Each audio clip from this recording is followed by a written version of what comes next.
Hello दोस्तों, नमस्कार। आज हम अब पढ़ेंगे हिंदी व्याकरण में अनुप्रास अलंकार और उसके भेद। इससे पहले हमने आपको पिछली वीडियो में ये बताया था कि अलंकार कितने प्रकार के होते हैं और कौन कौन से किस अलंकार के अंतर्गत आते हैं। तो अलंकार तीन प्रकार के थे: अर्थालंकार, शब्दालंकार और आधुनिक या पाश्चात्य अलंकार। तो आज हम जो पढ़ रहे हैं वो अर्थालंकार पढ़ रहे हैं। अर्थालंकार क्या था? शब्दालंकार पढ़ रहे हैं। और शब्दालंकार जो है शब्दों पर आश्रित होते थे। तो शब्दालंकार में हम पहला अलंकार अनुप्रास अलंकार पढ़ेंगे। और अनुप्रास अलंकार क्या होता है आज हम आपको विस्तार से बताएंगे। आइए तो देखते हैं।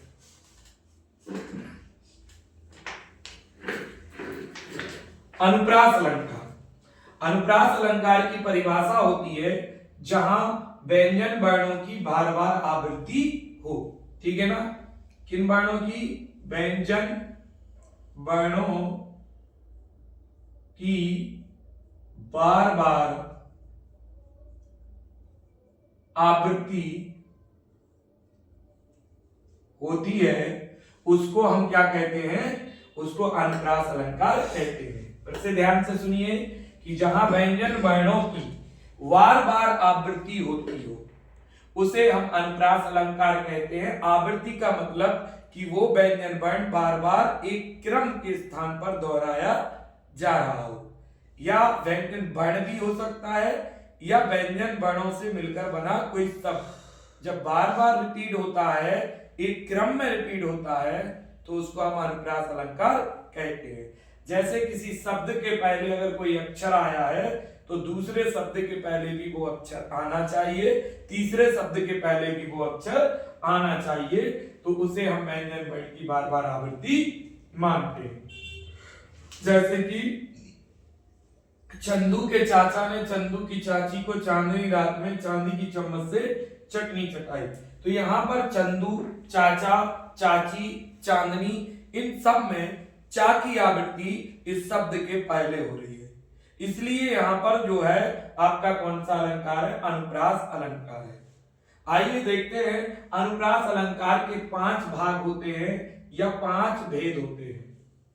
पहला है छेका अनुप्रास, दूसरा है वृत्त्यानुप्रास, तीसरा लाटानुप्रास, चौथा श्रुत्यानुप्रास और 5वां अंत्यानुप्रास। तो देखते हैं छेका अनुप्रास अलंकार क्या होता है। देखिएगा, छेका अनुप्रास अलंकार जब व्यंजन वर्ण एक या अनेक व्यंजन वर्णों की एक बार आवृत्ति हो, एक या अनेक व्यंजन वर्णों की कितनी बार? सिर्फ एक बार आवृत्ति हो, अर्थात वो वर्ण या वो शब्द कितनी बार आए? सिर्फ 2 बार आए, तो उसे हम छेका अनुप्रास अलंकार कहते हैं।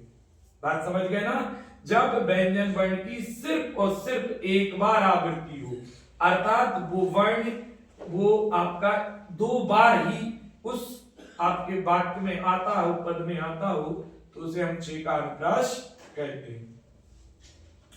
दूसरा वृत्त्यानुप्रास, जब वो व्यंजन वर्ण एक या अनेक व्यंजन वर्णों की एक से अधिक बार आवृत्ति होती है, तो उसे हम वृत्त्यानुप्रास अलंकार कहते हैं। तो जब एक व्यंजन वर्ण की एक बार ही आवृत्ति हो, यानी व्यंजन वर्णों की सिर्फ एक बार आवृत्ति होती हो तो छेका, और एक से ज्यादा बार आवृत्ति होती हो तो वृत्त्यानुप्रास अलंकार होता है। आइए कुछ एग्जाम्पल के माध्यम से समझते हैं। जैसे यहां पर आप देखेंगे रीझी,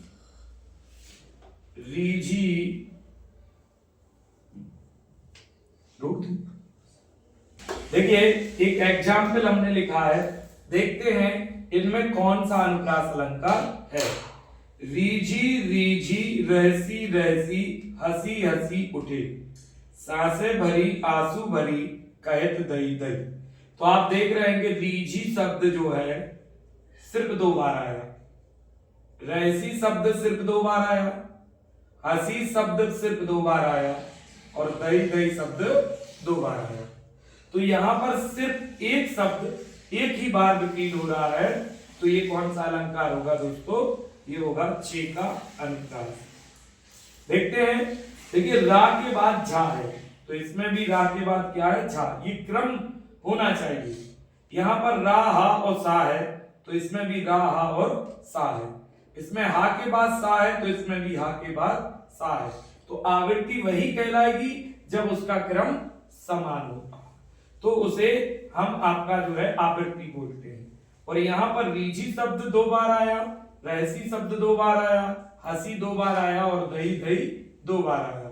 अर्थात यहाँ पर आवृत्ति रीझी की 1 बार हुई, रहसी की 1 बार हुई, हंसी की 1 बार हुई और दही की 1 बार हुई। तो जब सिर्फ 1 बार आवृत्ति होती है तो ऐसा अलंकार आपका कौन सा होता है दोस्तों? छे का अनुप्रास अलंकार होता है। देखिए एक एग्जाम्पल और हमने लिखा है, इसमें देखते हैं कि कौन सा अनुप्रास अलंकार है। कुसुमित कुंजन में भ्रमर भरे अजब अनुराग। तो यहां पर देखिएगा का यहां पर है, लेकिन का के बाद क्या है? सा है। फिर इसमें भी का है, लेकिन का के बाद क्या है? जा है।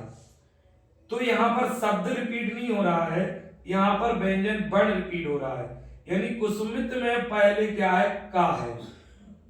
कुंजन में भी पहले क्या है? का है। भ्रमर में पहले क्या है? भा है। और भरे में भी पहले क्या है? भा है। अजब में पहले क्या है? आ है। अनुराग में पहले क्या है? आ है। अर्थात का की आवृत्ति कितनी बार हुई? 1 बार। भा की आवृत्ति कितनी बार हुई? 1 बार। और आ की आवृत्ति कितनी बार हुई? 1 बार। लेकिन आ जो है वो आपका स्वर है, इसलिए इसको हम नहीं देखते हैं। यहाँ पर का की आवृत्ति 1 बार और भा की आवृत्ति 1 बार हो रही है। शब्द के पहले यहाँ का है, शब्द के पहले यहाँ का है, और भ्रम शब्द के पहले यहाँ भा है और शब्द के पहले यहाँ पर भी भा है। अर्थात यहाँ पर सिर्फ एक व्यंजन वर्ण की 1 बार आवृत्ति हो रही है, तो यहाँ पर कौन सा अलंकार होगा? फिर से इसमें छे का अनुप्रास होगा, यानी पहला आंसर राइट होगा। देखिए फिर हमने एक एग्जाम्पल लिखा, शेष महेश गणेश दिनेश सुरेश हूं जाहि निरंतर गावे। तो इसमें इस शब्द में देखिएगा, इस शब्द के आखिरी में सा आ रहा है, शेष। महेश के आखिरी में सा, गणेश के आखिरी में सा, दिनेश के आखिरी में सा, सुरेश के आखिरी में सा। यानी क्रम निश्चित है कि शब्द के अंत में सा की बार बार आवृत्ति हो रही है। अर्थात एक से ज्यादा बार आवृत्ति सा की हो रही है, और जब एक से ज्यादा बार शब्द आवृत्ति होती है तो वह अनुप्रास में वृत्त्या अनुप्रास होता है।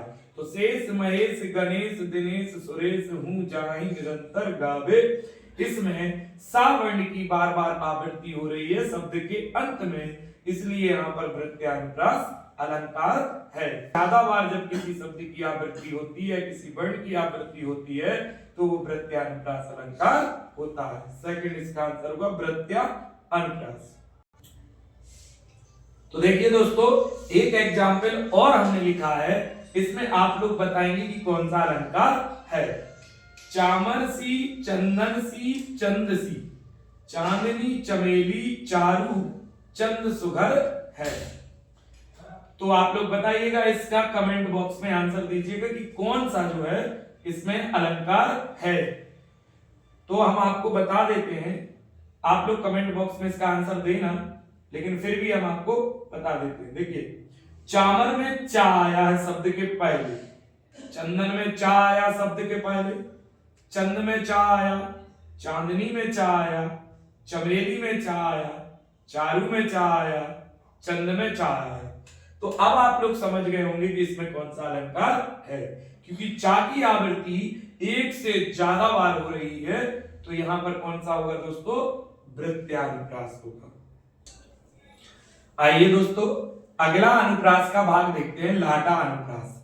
तो लाटा अनुप्रास को समझने के लिए पहले उसकी परिभाषा समझते हैं। परिभाषा क्या है? जब पूरा वाक्य खंड ही दोहरा दिया जाता हो, मतलब जो पहली लाइन, आसान भाषा में समझिए, जो पहली लाइन आपकी लिखी हुई है वही की वही लाइन दूसरी हो, बस मामूली सा अंतर हो। कह सकते हैं 90% 95% तक जो है वही की वही लाइन आपको नीचे भी मिलेगी। सेम सेम लाइन ऊपर और सेम लाइन नीचे, थोड़ा बहुत अंतर होगा तो आप समझ जाइएगा कि वो लाटा अनुप्रास अलंकार है। मतलब वाक्य खंड पूरा का पूरा रिपीट हो, वैसे ही का वैसा दूसरी लाइन में भी लिखा हो। तो आइए एग्जाम्पल से समझते हैं। पराधीन को है नहीं स्वाभिमान सुख स्वप्न। देखिएगा, पराधीन को है नहीं स्वाभिमान सुख स्वप्न, पराधीन जो है नहीं स्वाभिमान सुख स्वप्न। तो यहां पर को और यहां पर जो का ही अंतर है, बाकी पूरा का पूरा वाक्य वैसा का वैसा ही लिखा हुआ है बस। और इन्हीं के कारण थोड़ा सा अर्थ परिवर्तित तो हो जाता है। तो हमको अर्थ तो अभी देखना नहीं है क्योंकि हम शब्द अलंकार पढ़ रहे हैं, तो शब्दों को देखना है। तो यहाँ वही का वही पूरी लाइन सेम नीचे लिखी है, थोड़ा सा अंतर है को और जो का। तो आप समझ जाइएगा कि कौन सा अनुप्रास अलंकार है, लाटा अनुप्रास। एक और एग्जाम्पल है, पूत कपूत तो क्या धन संचय, पूत सपूत तो का धन संचय। तो यहाँ क्या और का जो है डिफरेंट है, बाकी पूरा का पूरा वाक्य ऊपर जो लिखा है वहीं पर नीचे लिखा है। ऐसे वाक्य खंड रिपीट जब होते हैं तो वो लाटा अनुप्रास अलंकार होता है। एक एग्जाम्पल और हम आपको बताते हैं, फिर आप बताइएगा कि इसमें कौन सा अलंकार है। तेग बहादुर हाँ वे ही थे गुरु पदवी के पात्र समर्थ, तेग बहादुर हाँ वे ही थे गुरु पदवी जिनके अर्थ। यानी वो लाइन ऊपर जो है वही लाइन नीचे है, तो कौन सा अलंकार होगा दोस्तों, इसमें भी आपका लाटा अनुप्रास अलंकार होगा। देखिए अगला अलंकार है अनुप्रास में श्रुत्यानुप्रास। क्या होता है श्रुत्यानुप्रास, इसको समझते हैं। एक ही उच्चारण स्थान से उच्चारित होने वाले वर्णों की जब आवृत्ति होती हो तो उसे हम श्रुत्यानुप्रास अलंकार कहते हैं। तो आपने जो वर्णमाला पढ़ी होगी और वर्णमाला में आपको बताया था कि कौन से वर्ण किस स्थान से उच्चारित होते हैं, अर्थात कंठ, तालु, मूर्धा, ओष्ठ और दंत। ये कुछ स्थान है जहां से वर्ण हिंदी वर्णमाला के वर्णों का उच्चारण होता है। तो श्रुत्यानुप्रास अलंकार में क्या होता है कि एक ही स्थान से उच्चारित होने वाले वर्ण जो है जब बार बार किसी वाक्य के अंदर या पद के अंदर आते हैं तो वहां पर कौन सा अलंकार होता है, श्रुत्यानुप्रास अलंकार होता है। जैसे कि देखिएगा ता त द ध न, तो ये जो है आपके दंत से उच्चारित होते हैं। कहां से, दंत से। और पा वर्ग जो होता है वो आपका ओष्ठ से उच्चारित होता है ना। का वर्ग कंठ से उच्चारित होता है। तो इस तरीके से जो वर्ण एक ही स्थान से उच्चारित होते हैं और वो ही वर्णों की आवृत्ति जब बार बार होती है तो श्रुत्यानुप्रास अलंकार होता है। जैसे कि दीनानाथ था थे दीनानाथ डूब के, तो देखिए दा था थे दा, तो ये जो है और सा धा, और यहां पर देखिएगा यहां पर आपको देख रहे हैं कि ये आपके किससे, दंत से उच्चारित होने वाले वर्णों की बार बार आवृत्ति रिपीट हो रही है। दंत से उच्चारित होने वाले हमने यहां लिखे भी है ता था दा धा और न। तो इसमें आपके यही वर्ण आ रहा है। देखिए दा आया, ना आया, ता आया, था आया, था आया, फिर दा, फिर ना, फिर ना, ठीक है ना, और फिर था। तो ये एक ही स्थान से उच्चारित होने वाले वर्ण जब बार बार रिपीट होते हैं तो वहां पर श्रुत्यानुप्रास अलंकार होता है। तो आइए देखते हैं अगला अलंकार है अनुप्रास में अंत्य अनुप्रास अलंकार। तो इसकी परिभाषा इसके नाम में ही जुड़ी है। अगर हम इसको तोड़ें तो अंत्य धन अनुप्रास होगा। क्या होगा, अंत्य धन अनुप्रास, अंत्य अनुप्रास।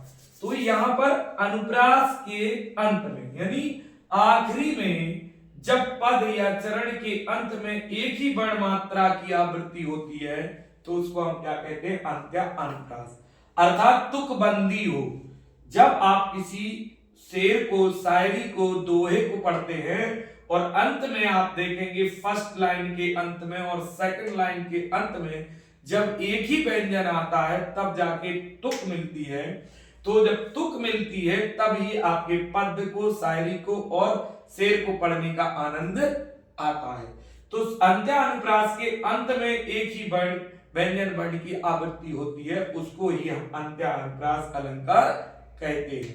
जैसे लगा दी किसने आकर आग, देखिए आग कहां था तू संशय का नाम, तो पीछे का जो अक्षर है वो सैम होगा, वो व्यंजन वर्ण सैम होगा, तभी आपकी तुक अंत में मिलेगी और इसे इसीलिए अंत्यानुप्रास अलंकार कहते हैं। इसी तरीके से और भी जितने भी आपके पद्य होंगे, दोहे होंगे, उनके अंत में अगर तुक मिलती है, एक ही अक्षर के व्यंजन वर्ण की आवृत्ति होती है, तो वो अंत्यानुप्रास अलंकार होता है। जैसे हम आपको एक दोहा पढ़ते हैं और उसमें आप बताइएगा कि तुक मिल रही है या नहीं मिल रही है। गुरु गोविंद दो खड़े काके लागो पाए, पाए लास्ट में यह आया, गुरु गोविंद दो खड़े काको लागो पाए, बलिहारी गुरु आपने गोविंद दियो बताए। तो दोनों के अंत में आपका या की आवृत्ति हुई है, इसलिए यहां पर भी कौन सा अलंकार होगा दोस्तों, अंत्यानुप्रास अलंकार होगा। तो दोस्तों अगर वीडियो आपको अच्छा लगा हो तो वीडियो को लाइक, शेयर, कमेंट और बेल आइकन जरूर दबाएं, जिससे नई वीडियो आपके पास तुरंत पहुंचे। और अगर वीडियो को फेसबुक पर देख रहे हैं तो हमारे फेसबुक पेज को फॉलो जरूर करें। ऐसे ही अलंकार को रोचक तरीके से हम आपको बताते रहेंगे। मिलते हैं अगली वीडियो में जल्दी। जय हिंद, जय भारत, शुभ रात्रि।